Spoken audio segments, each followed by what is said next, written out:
during cross-examination, Diddy's attorney name-dropped celebs and nobody else reported about it except for one outlet. Like I told you guys, I am looking at Inner City Press's live tweets, but as I said, he doesn't report everything. So I look at everybody that's reporting, from CNN to CBS to AP News to New York Post to New York Times, Washington Post. It was day 6 of the Diddy trial, and what started like any other courtroom morning quickly turned into one of the most shocking moments in Hollywood history.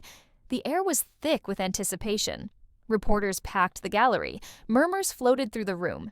And then, Monique walked in. Yes, that Monique, the Oscar-winning actress, the comedian who's never been afraid to speak her truth, the woman who's been calling out Hollywood for years, quietly stepped into the courtroom, and everything changed. No one had her on the witness list. Diddy's legal team exchanged nervous glances. The prosecution shuffled their papers with a new kind of urgency. Sketch artists scrambled to capture the moment. Monique didn't need a grand entrance. Her presence alone sent shockwaves through the room. Diddy, dressed in a charcoal suit, leaned in toward his lawyer with clear tension in his face. This wasn't just another witness. This was about to blow the doors wide open. Monique took the stand, sat up straight, and said, "I was asked here to speak the truth, and that's what I intend to do." From that moment, everyone knew this wasn't going to be a typical testimony. She didn't come empty-handed. She brought receipts, timelines, audio, transcripts, everything she had warned the world about for years. She was now saying under oath. She began by reminding the court of how she'd been blackballed by Hollywood. She called out Tyler Perry, Oprah, Lee Daniels, names that had long been protected, even worshipped. She said she'd told her truth before, but nobody listened. Now, the courtroom had no choice. The judge allowed her to read from a detailed timeline. Dates, meetings, phone calls, deals offered and then ripped away. All of it connected.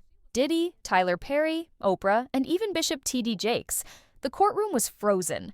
Then came the bombshell. Monique recounted a 2018 phone call with Tyler Perry. On that call, Perry allegedly admitted she'd been wronged, that the blackballing was unfair. He said he'd apologize publicly. He never did. When she asked him why, he told her it would cause too much blowback. "Puff," he said. "That's who I'm worried about." Puff. Diddy. The courtroom gasped. Even the prosecution team looked stunned.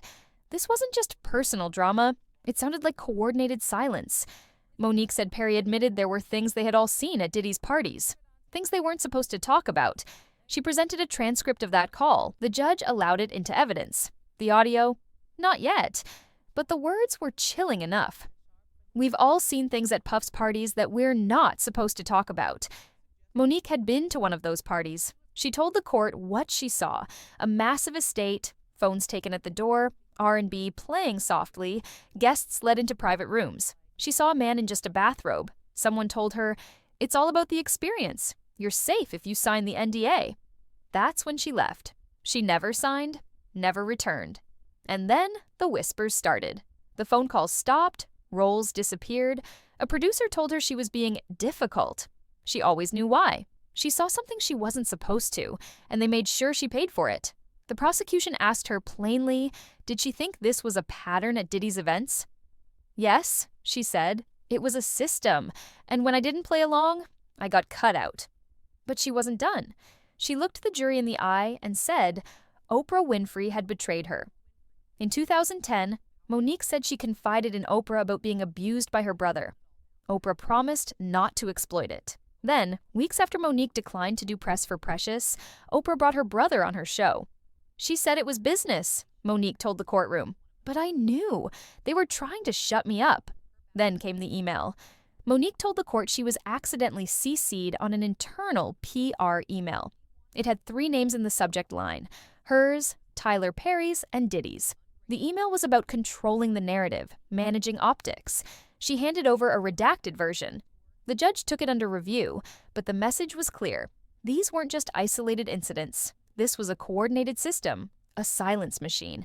And still, Monique had more. She said she had audio of Tyler Perry admitting he was wrong, that she never did anything wrong. She just didn't want to work for free. But he said he couldn't go public. If Puff goes down, he told her, a lot of people go with him. She handed the transcript to the bailiff. The judge admitted it into evidence. Then, the name no one expected? Oprah Winfrey.